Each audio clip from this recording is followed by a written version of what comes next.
Hello, listeners, and welcome to another episode of Cognitive Dissidents. As usual, I'm your host. I'm Jacob Shapiro. I'm also a partner and the director of geopolitical analysis at Cognitive Investments. Joining me on the podcast today in our eternal quest to get all of the best and brightest of North Dakota on the podcast is Daryl Ritchison, who is the director of the North Dakota Agricultural Weather Network at NDSU. We look around the world here to think about what weather is going to look like in the year ahead. As I said to Daryl on the podcast, weather always affects geopolitics very deeply, especially agriculture, but I'm not sure that it's ever been as important as it is right now, especially with all of the disruptions in agricultural supply chains the world over. So it was really great to get his perspective on the podcast and super appreciate him making the time. We recorded this on Wednesday, November the 2nd. This will come out in about a week and a half. So we were talking mostly about the next 9 to 12 months, but if anything crazy weather-wise happens in the next week and a half and we don't mention it, that's why.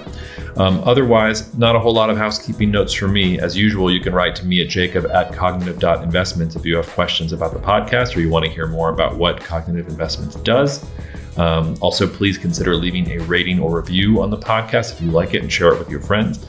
We have surpassed the sort of 1,000 downloads per episode milestone, which is really, really great. And it's a testament to all of you sharing this podcast. I really appreciate that. And enough talking for me. Let's get to the conversation with Daryl. I hope you're all doing well. Cheers. Take care. Stay healthy. See you out there.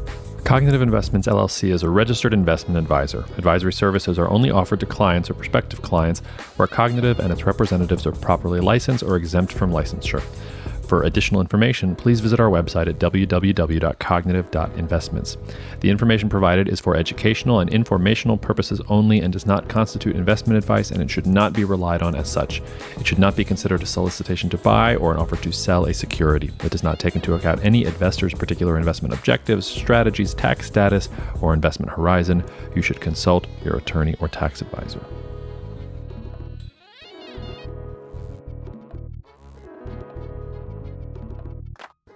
Well, Daryl, thank you so much for taking the time. It's a real pleasure to have you here. Looking forward to the conversation. I don't know. Well, I've been doing geopolitics now for over a decade. I'm not sure that weather has ever mattered so much to geopolitics as it does this year. I mean, it sort of always matters in the background. I cut my teeth on the Fukushima disaster, which of course started with a weather event. But I thought before we kind of dive into what's going on in the world and things like that, I thought I might just ask you some simple, maybe even veering on two simple questions about how you analyze weather and how you think about these things kind of broadly. And I thought the first question I would just start with is, how confident do you get? Like, what is the degree of confidence that you have in your forecast? Are there certain things you can say with more certainty when it comes to weather and certain things you can't? Like, as we have this conversation, how should people benchmark your certainty on some of the things we're going to talk about? Of course, it really deals with time frame. I tend not to deal with the next 10 days. I speak regionally, nationally, a little bit internationally, because people want to know what's going on 3 to 12 months from now. I've already given a few talks, and I'm going to be giving a lot of them, about dealing with the 2023 growing season. I always tell people, I do not know the future. I'm just crazy enough to predict it. And so if you're looking at a forecast from the TV news in the next several days, yeah, the confidence is pretty high. It might not be perfect, but it's pretty close.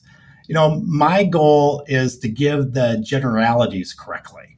My forecast for 2022, and again, no one has to believe me because you didn't hear the forecast, for especially the upper Midwest, was for a warmer and drier than average summer. Again, like 2021. And that's what occurred.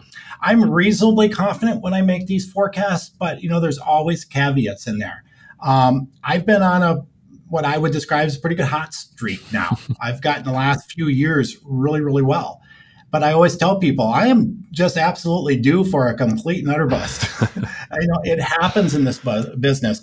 But I've been doing weather for over 30 years. I do believe this is my 35th year. And I always tell people, I do not expect to be perfect.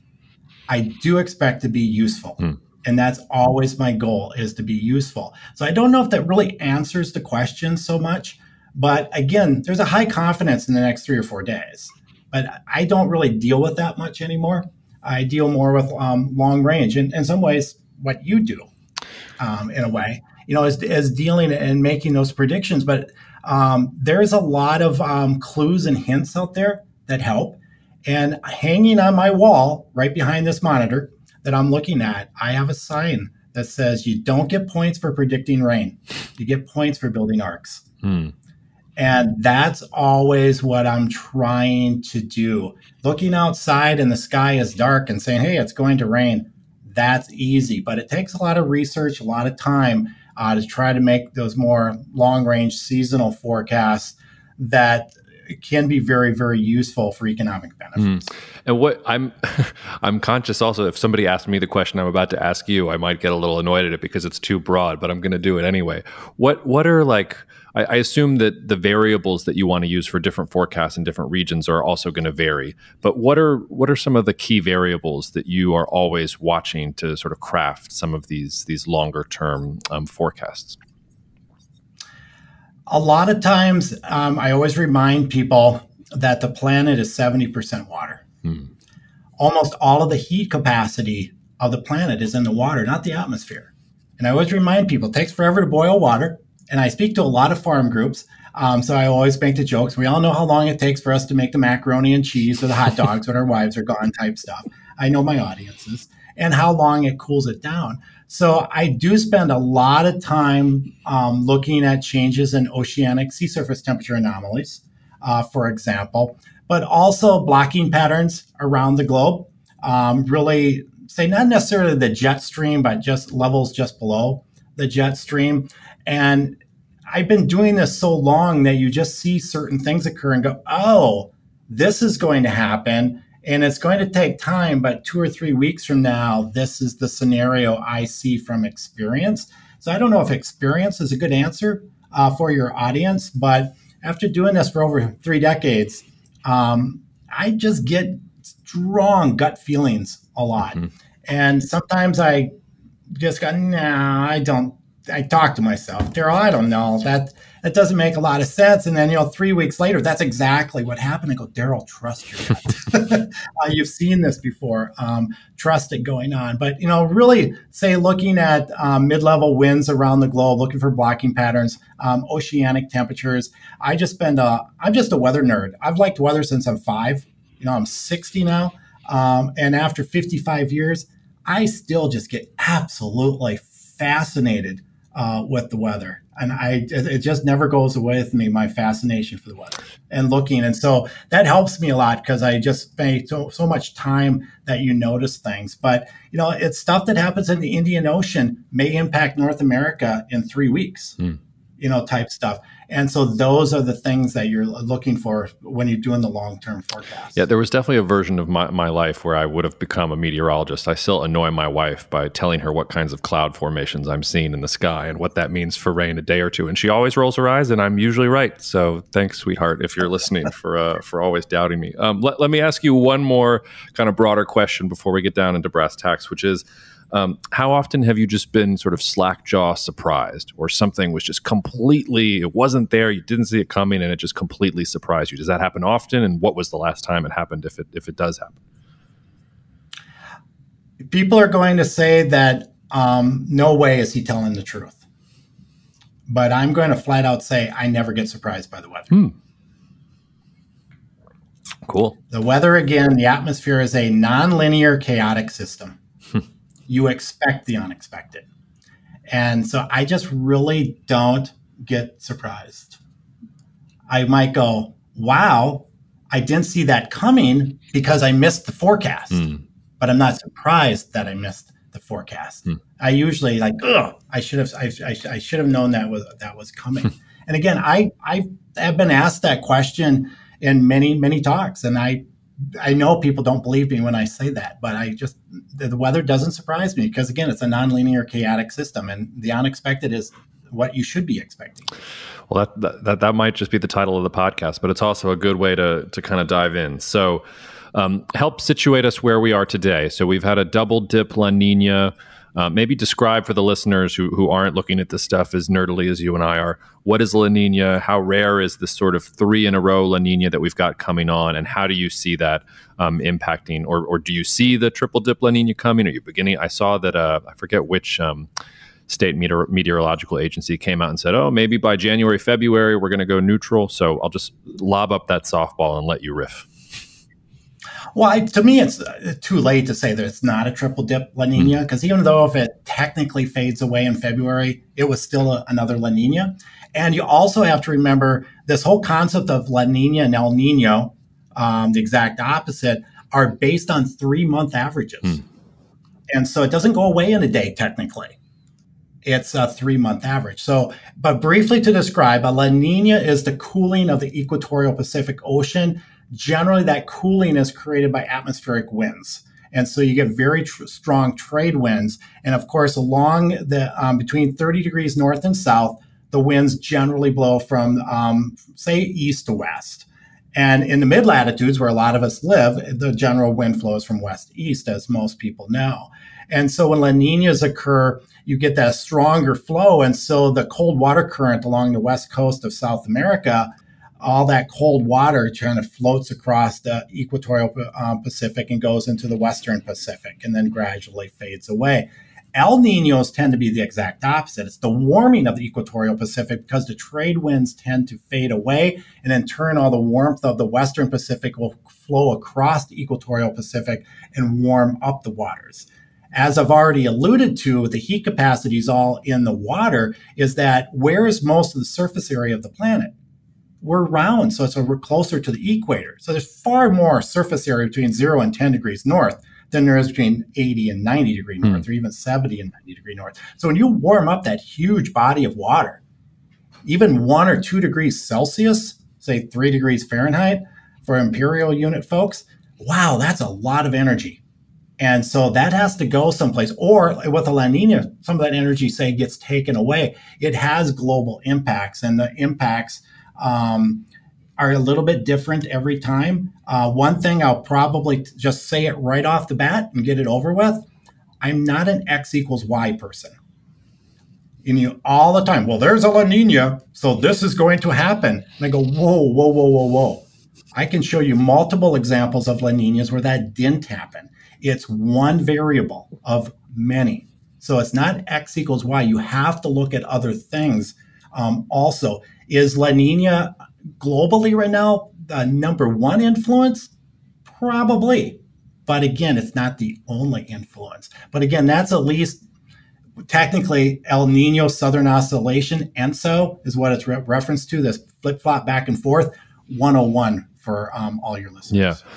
Yeah. Well, since I'm controlling the questions here, I'll ask a selfish question, which is, last we were supposed to have another above average hurricane season here in the Gulf last year, and with apologies to those of you in Florida that are listening, like, it wasn't so bad compared to the previous year in terms of numbers or some of the storms that hit the United States. And I was wondering why.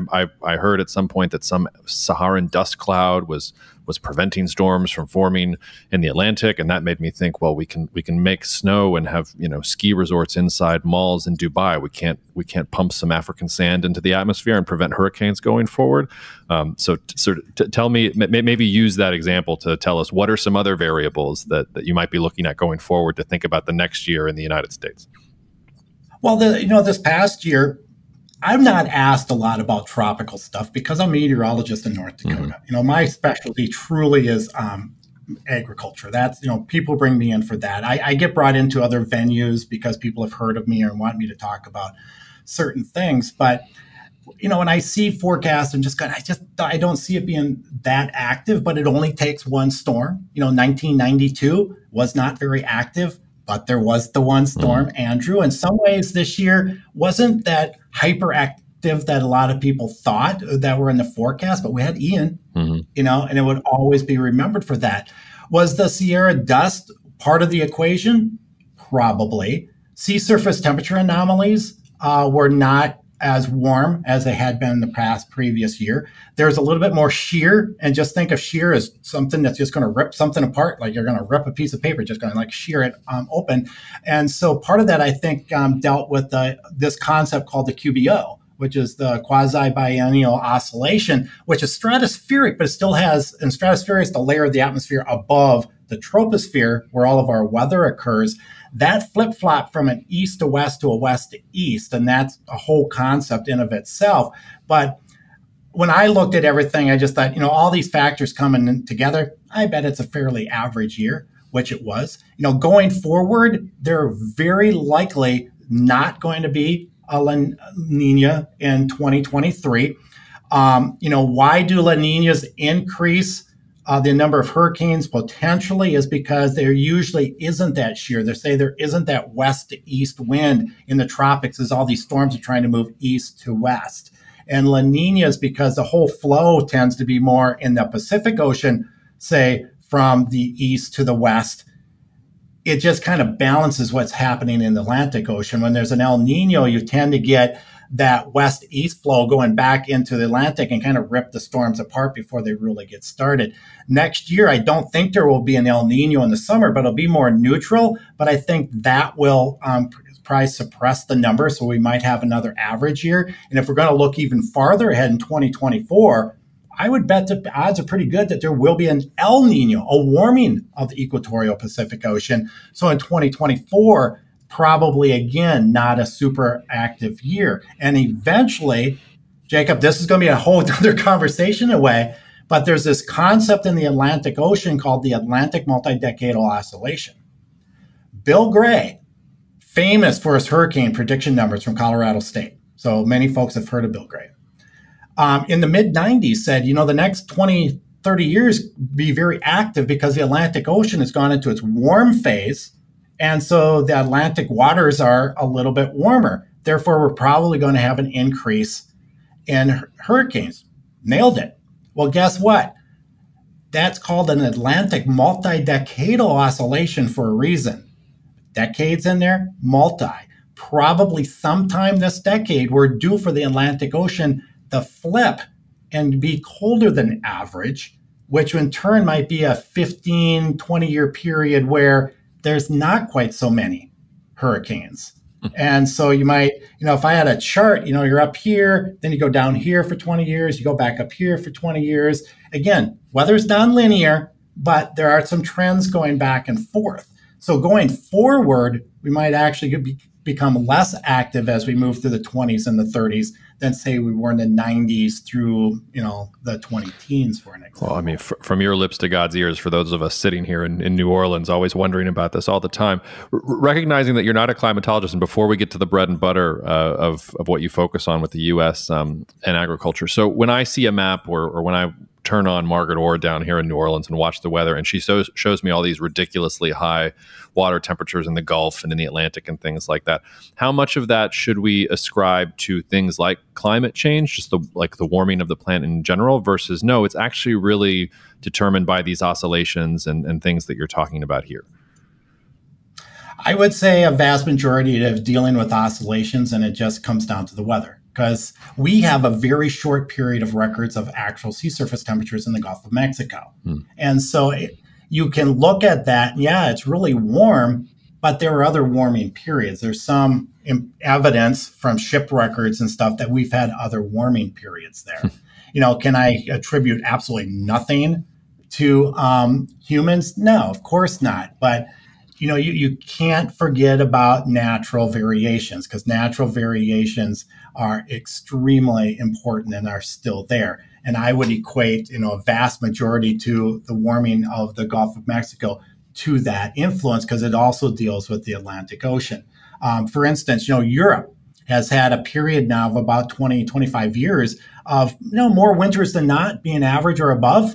Well, the Atlantic Ocean is warmer than average. That's where most of their weather is coming from. That's expected. I use the Atlantic multi-decadal oscillation to forecast autumns in the upper Midwest.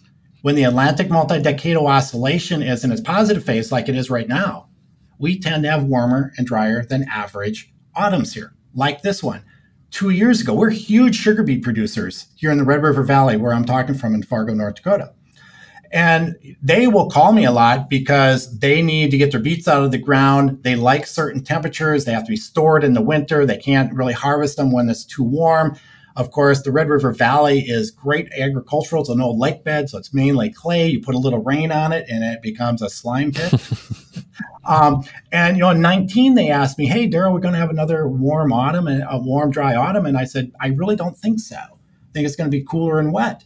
And they go, why? Well, the Atlantic multi-decadal oscillation has briefly switched negative. I don't think it's going to stay this way. But I think, it's going to be a little tougher harvest and a tougher fall for you. It was one of our wettest, most awful fall harvests ever. And so after a while, they came to me and go, well, geez, Daryl, when you're talking wet, you never said we're going to be this wet. And I go, well, I'm not that good. I got the general trend, but that was a long range forecast that was reasonably and usefully accurate based on that. And, so, you can go back in time. I say this in a lot of my talks, and I'm sure it makes some people roll their eyes. I look at things in a 1,000-year period, not the next 2 days. I look back, we have proxy data, we have all this other stuff. So we only have 130, 40 years of good records. And even that, I would question how good those records were. But you have to go back to proxy data and see what's happened in the past and try to equate it with what's happening now to try to project forward, say, the next 3 or 12 months in a forecast, what the general trends are going to be.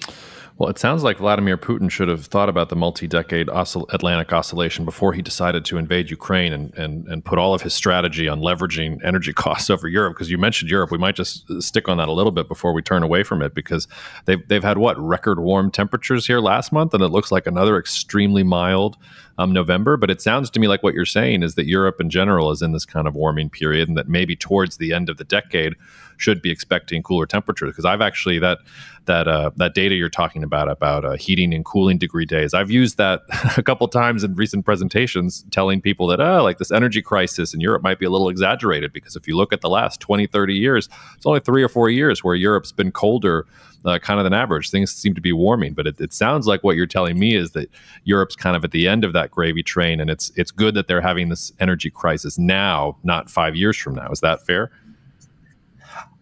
Again, yeah, I would say it's fair, but you have to remember that, there's no perfect correlations in weather. People try to make them, but they've had cold winters in this period and they had warm winters. But if you go back and look at the Atlantic multi-decadal oscillation and temperatures in Europe, you'll notice they somewhat match. The thing is, temperatures today are so contaminated by urban heat islands and land use changes that you have to, somewhat take that into effect, try to do some estimates a little bit when you do that. But there is at least some correlation with that. There certainly is with Atlantic hurricanes.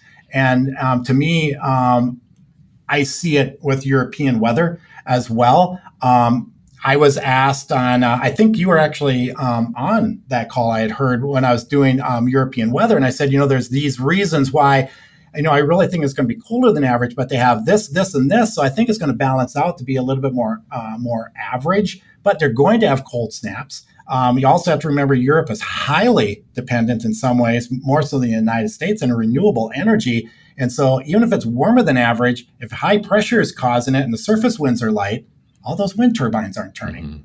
So you can still have problems with the weather, even if it's not the coldest winter ever, when you don't, have those reserves. But again, you rarely, I shouldn't say never, but you rarely have an extended period of, say, the next 4 months where it's always above average. There's always those periods where you have colder than average. And it's just, how does that balance out?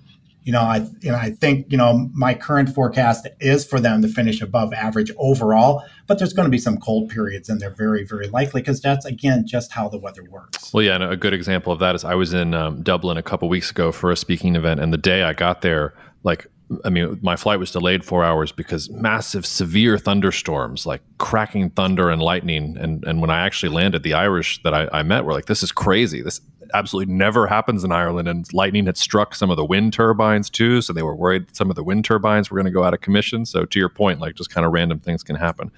What is your forecast for Europe from an agriculture crop perspective? Because it's been a rough year, especially I'm thinking of France and things like that. But how are you thinking about agriculture in Europe for weather in the year ahead?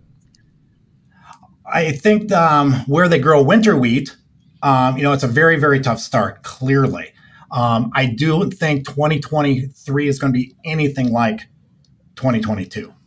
I think it's going to be a much, much better year. So much of what happens in Europe in some ways deals with the North Atlantic Oscillation besides the Atlantic multi-decadal oscillation, throwing acronyms all over the place for everyone listening to that. And the North Atlantic Oscillation is really tricky to forecast. Where is that going to really set up and going forward? But I think much of this winter is going to be in its positive phase, which tends to bring the Mediterranean to be a little bit on the dry side. Northern areas a little bit wet, but the wetness equates, to keeping it a little bit warmer because there's clouds. You don't get the Arctic influence. You don't get the Siberian air coming through Russia into Europe quite as often.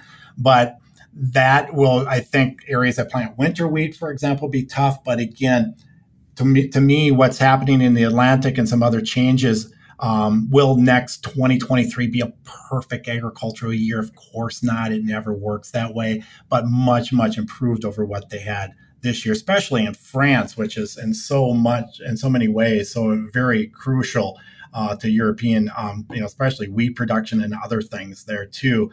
That you just, again, to me, sometimes it's just playing with statistics. When do you ever get 2 years like that in a row in any latitudinal location? It's very, very unusual. So sometimes you can just play statistics with it, but there's other factors involved that give me a much more positive outlook than what occurred this year. Cool. Well, let's turn to the United States. Tell us what you're thinking about for U.S. This year. It was kind of it seemed like it started rough in the Great Plains and around where you are. I know down in Texas where I lived for a long time, it was pretty rough in West Texas and for cotton in general. So just give us kind of the broad view of what you're thinking about for the U.S. Well, for the winter, I'm probably the odd man out on this one. It's a La Nina, so X equals Y. So the Southern Plains, it's going to have this very dry winter. It's going to be really tough for the winter wheat belt, for example. I'm not in that camp. I gave in my last talk dealing with that, still looked over it. They've gotten some pretty good rains in the eastern part of the winter wheat belt recently. There's another system coming that I think will, in so many ways, you only really need one good rain. You'll get it going into dormancy. And then as we go into next spring, the thing is, I always say this, I understand why you don't like severe weather. Don't get me wrong. Severe weather at the same time brings most of the rain to the plains. And so you get the news, there was 17 tornadoes reported, all this damage occurred. Someone may have died. That's incredibly sad. That's awful. But yet 90% of the area got an incredibly awesome rain, and it was good news. But it comes with severe weather. I oftentimes ask, you think next year is going to be a busy severe weather season? Well, my forecast is for it to be dry. So the answer is no, because one equates to the other, because we get it. But I really think they'll do better in the Southern Plains this winter than most of the other forecasts. I think some of the things that have been happening already allude to that. And I think next year's severe weather season, as we fade away that La Nina, again, X doesn't equal Y, but you fade away that La Nina and what's happening in the North Pacific, I really think the severe weather season next year will be reasonably active, which is bad in the sense of more tornadoes, more damage, but good in the sense of getting that many of the areas, the soil moisture and that they need for, say, the cotton crop, get that winter wheat crop coming out of dormancy and having a much better year than they had last year, for example. So that's really my thoughts in the Southern Plains, which is, again, I think is opposite from almost what everyone else is saying. Because I always get, when you're a meteorologist, you probably get it too in your line of work, is, well, this person is saying this, why aren't you saying that? And I'm going, well, we look at things differently, and I'm only as good as my last forecast going forward. But I go, I don't listen to other people do the weather because it kind of messes with my brain. I just, this is just my forecast. Take it for what it's worth going forward. In the Northern Plains, let me explain this to you. There again, it cycles in many ways. The last 25, 30 years across much of the upper Midwest has been noticeably wet. The last time it was that wet was back in the late 1800s and early 1900s. Then it was mostly on the drier side, and then we had this wet cycle. I've been telling people for 20 years, wait till we get to the 2020s. We're going to dry off again. But in the census, we're just going to go back to that 20th century average. We still did agriculture, but we're going to lose it. You can take from Bismarck, Sioux Falls, Minneapolis, Des Moines, Springfield, Missouri, Indianapolis, Indiana, all of those cities. Generally speaking, if you take their current average, and again, folks, average, if you don't know what it's based on, is the last 30 years and whole decades. So in 2021, on January 1st, boom, the averages switched. It's the start of a new decade. So our current averages are based on 1991 to 2020. And we won't change our averages again until January 1st of 2031. You take all those major agricultural areas that I just mentioned, 70, it depends on the spot, but generally speaking, 70% of the years historically have been drier than the current 30-year average. In turn, if you're making a forecast for wet or dry, what are you going to say? If you're in Las Vegas with a 70% chance of winning, are you ever leaving Las Vegas? Probably not. All I'm saying is, if someone will say to me, well, Daryl, climate change, it's just going to get wetter and wetter. And I go, no, that's just too simplistic of an answer. It just, again, the weather is a nonlinear chaotic system. And there are natural variations out there. And please don't email me and tell me I'm a climate denier, folks. Come on. There's other things going on. And so I just think, I said, I think we're just going to go back to that 20th century average. So all these places will just get, say, 10 or 15% less rain in the summer. But that's the long-term average. That doesn't mean it's dry. People will think it's dry. But I think that's what's going to happen to us in the 2020, that we're going to see more quote-unquote drier years than wetter years. But if you look at the long-term average, it's not so dry if you're taking a 100-year average. It is dry if you take that 30-year average, which was why I always ask people, what does the word dry or drought really mean? Because, there's just not a black and white answer there. What you consider dry in New Orleans would flood the Red River Valley where I live, and Lake Agassiz would come back, back and forth. And so it is a matter of perspective. But that's what I think the general trend as we go through this decade is going to be, is just this little trend downward. But again, dry doesn't necessarily mean catastrophic cropping, that we can't get what we have been routinely used to. Is just going to be different.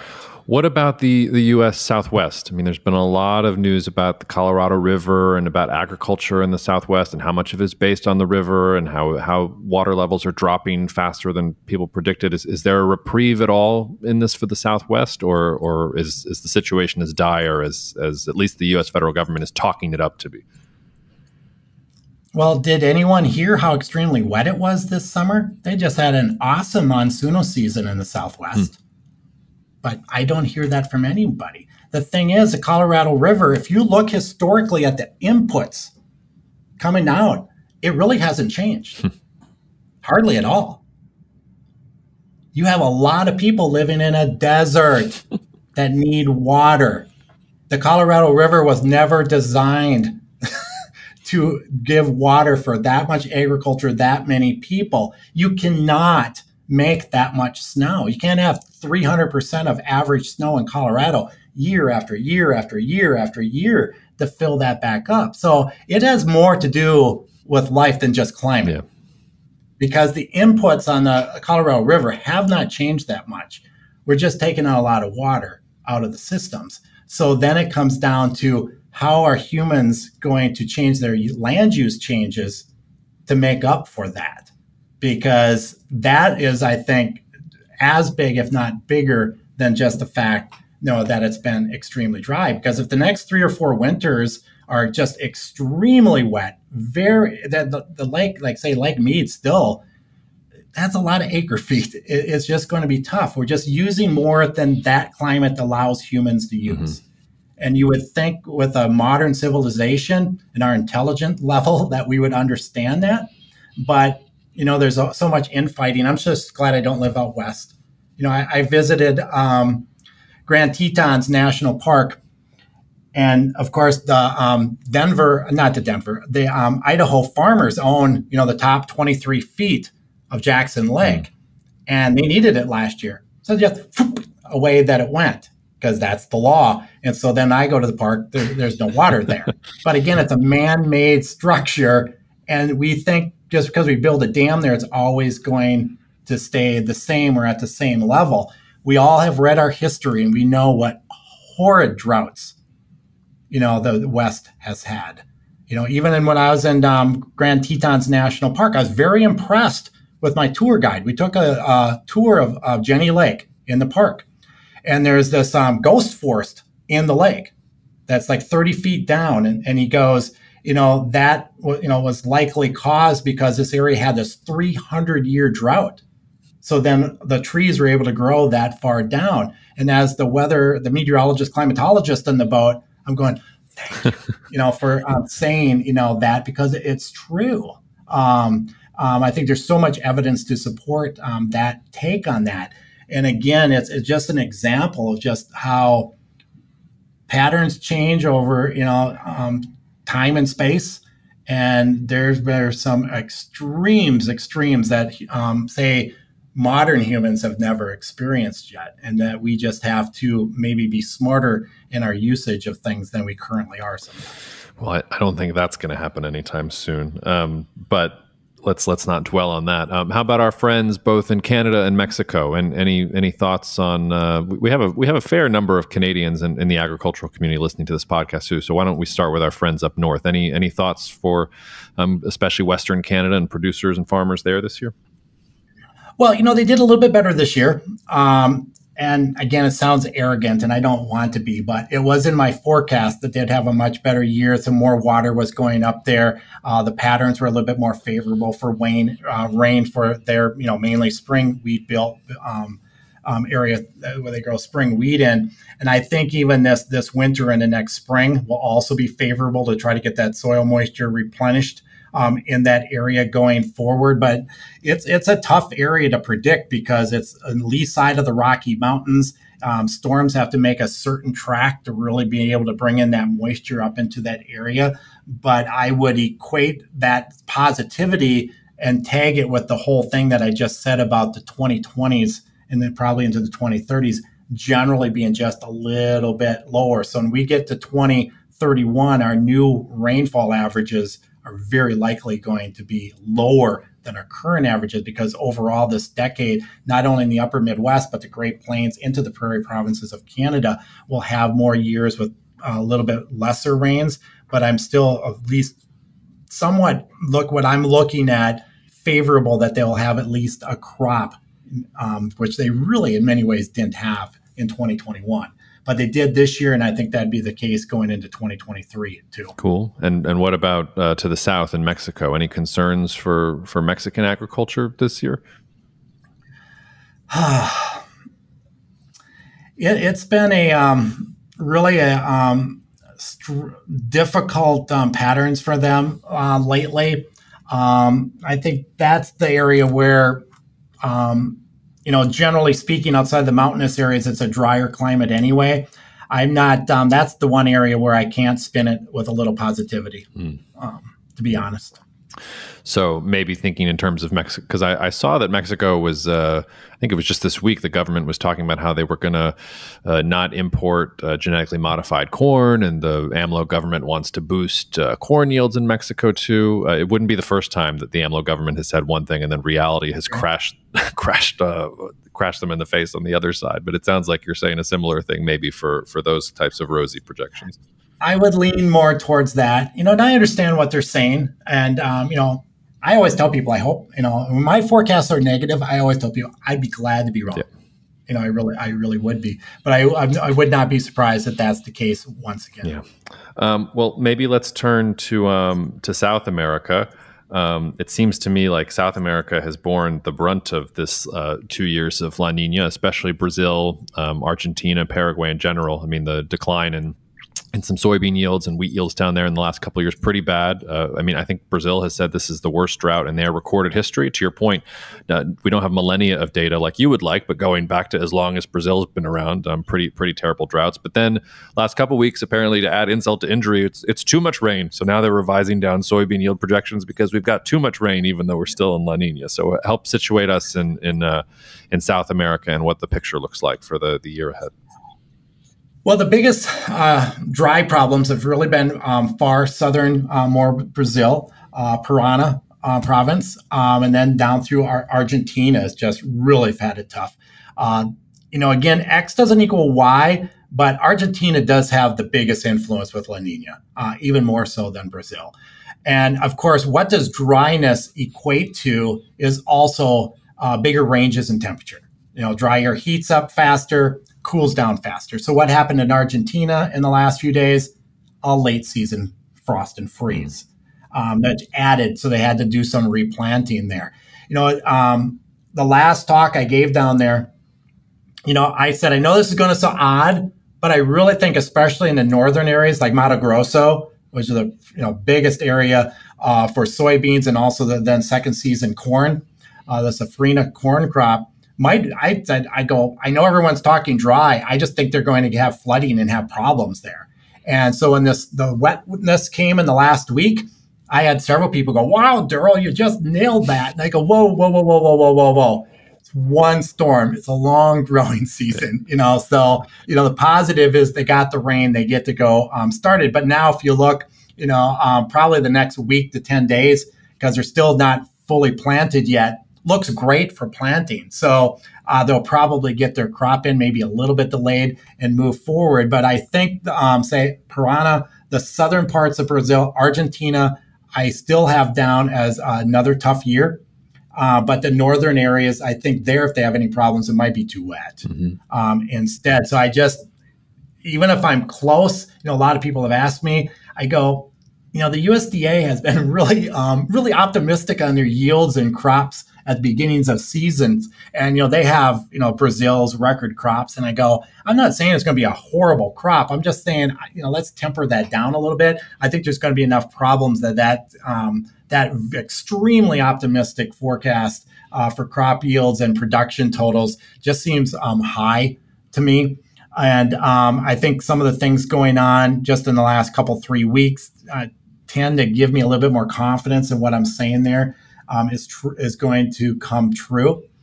And, and we'll also, this is way outside of my wheelhouse, as they say, but the election that just happened, how is that going to influence the overall crop? Not the growing of it, of course, but exporting and, production and things too is another big question mark down there that I just said I'm just not as optimistic as a lot of people are, is how I usually word it. Yeah, the one thing about yields in Brazil is that, Brazil is planting more and more acres or hectares or whatever, measurement we want to use there. So even if they're getting lower yields due to bad weather, they also are just planting so much more and they're so gung-ho about it. But then fertilizer gets involved and then we're kind of, we're kind of off to the races.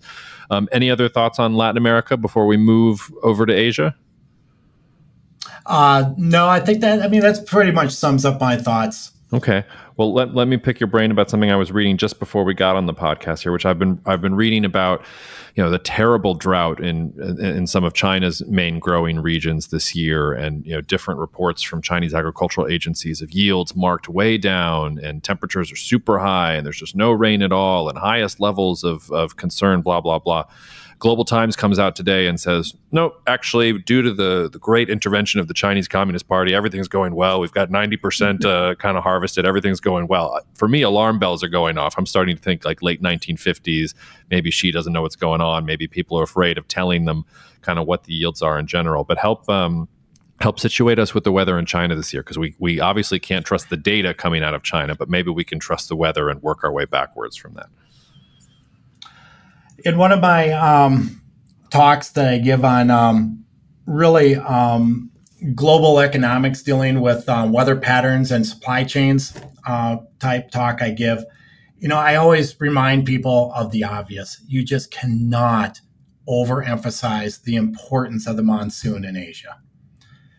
because of the population base. It is just it's probably the most important weather feature on the globe. And La Nina does have that impact. And then there's other thing that deals with this Indian dipole, how circulation patterns over the Indian Ocean from Australia to India, but that impacts the monsoon, which impacts China going forward. The thing is that Indian dipole situation, I don't know if that necessarily, and I won't go into details, will go away, but the La Nina fading, which is another component, which again, it's not an X equal Y, but I think it's the most dominant one of several factors that are going on, will be changing in 2023. So in turn, they're not going to be able to magically catch up, and even with perfect yield, but 2023 in China, the dryness or yield problems that they had should get better in 2023 with that fading and as we go into neutral. And I hate to say this again, but what would solve a lot of their big moisture problems would be a typhoon, hurt their way. And they really, everyone, like 2022, wow, what an active hurricane season. Yeah, in the Atlantic, globally, it was way down. Mm-hmm. And again, yeah, you'll read in the news, there's this X or Y typhoon there, but really their typhoon numbers have been down. Well, that's a huge amount of moisture. It does bad things, but it's a very important, in some ways, it is and isn't, part of the monsoonal flow. But with La Nina fading and this 3-year La Nina, and you had asked me and I never answered, how rare or unusual it is. The last time it occurred was 20 years ago. And looking back, it seems to me to be approximately a 20-25-year event. So, I wouldn't expect it maybe again until 2040 to get 3, we'll certainly have La Ninas between them, but to get 3 in a row is a little bit unusual. So that will fix itself. Plus this whole QBO thing, switching also is favorable for getting more rain into Asia as well from my research and what I've looked in. Someone else that might be listening to this will write me and go, well, Daryl, no, blah, blah, blah. And I understand. I would completely understand their side of the story. But from, my research, what I'm looking at, I think will be a positive influence as well for China in particular, but really in many ways, all of Eastern Asia. So maybe a better year for China ahead, but is it fair to say that China had a pretty bad year the past 12 months? All the data I've seen would suggest that to be true. Okay. But I'm not looking at data from the Chinese government. It's satellite data, other sources that you can get for what's occurred there. It was tough. There's no, to me, denying that. It was just dry and tough. Yeah. Moving a little bit more to the interior, you mentioned the Indian dipole. I mean, the catastrophic flooding in Pakistan this year, to a lesser extent, India is probably one of the big stories of the year. Certainly in Asia, it's one of the big stories of the year. Is that related to that Indian dipole, or are they going to get maybe a reprieve next year? I know that the monsoon is one of the things that really does get affected by climate change and human activity. Well, I would say the Indian dipole had an influence. Was it the only influence? Again, no, there's always more than one influence. But if you throw that, but even La Nina in the Pacific has global implications, again, is one of those factors going forward. And so, again, 2023, probably better. But then I would always flip it and go, but now should we not be concerned with dry? There's an old English proverb, so it's from England, Great Britain, but it really works globally, and the old saying goes, there is no debt so surely met as wet to dry and dry to wet. And it's just, and that proverb is hundreds of years old. So again, we know this back and forth has gone on for really forever. So then I always flip it around and just going, okay, yeah, I understand that, but what I'm seeing, I now wonder about the dry problems in 23, 24, rather than continued with the wet problems, because you get this opposite effect very rapidly as the patterns just flip-flop in a way 180 degrees. Yeah. So from my perspective, I'd be worried about a little dryness over a little wetness going forward. Okay. Before I let you go, what haven't I asked that I should have asked, or what do you want listeners to take home that I haven't focused on enough? that question sometimes scares me. All I will say is, and please don't write me, I am not a climate change denier, people, but I'm also a realist in that natural variability, land use changes, these are also influences going forward. And when you hear things, remember there's always more to that story. It's just not so easy. Those are the easy headlines. Those are sometimes, and I used to work in the media, so I'm not picking on the media, but, hey, everything went great in the world today doesn't give them ad revenue, sometimes. So always remember that what you're hearing is, please do a little bit more research, look more into what's going on. And this is not the first time that this happened. I've been doing this for 35 years. Nothing in the last 35 years can I not find an example of it happening in the past. So you can't, just because this happened, it's climate change. No, it is way, way more complicated than that. These things happened in the past.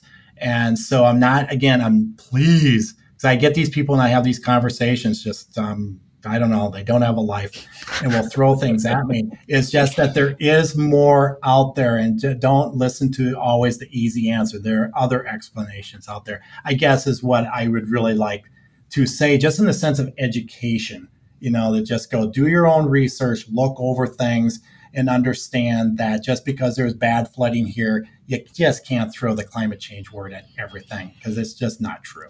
Well, some of it might probably is, but not all of it. Well, don't worry. I wouldn't worry about any hate mail from this audience. We've cultivated an audience of folks who are trying to think differently, and that's one of the reasons we were so happy to have you on.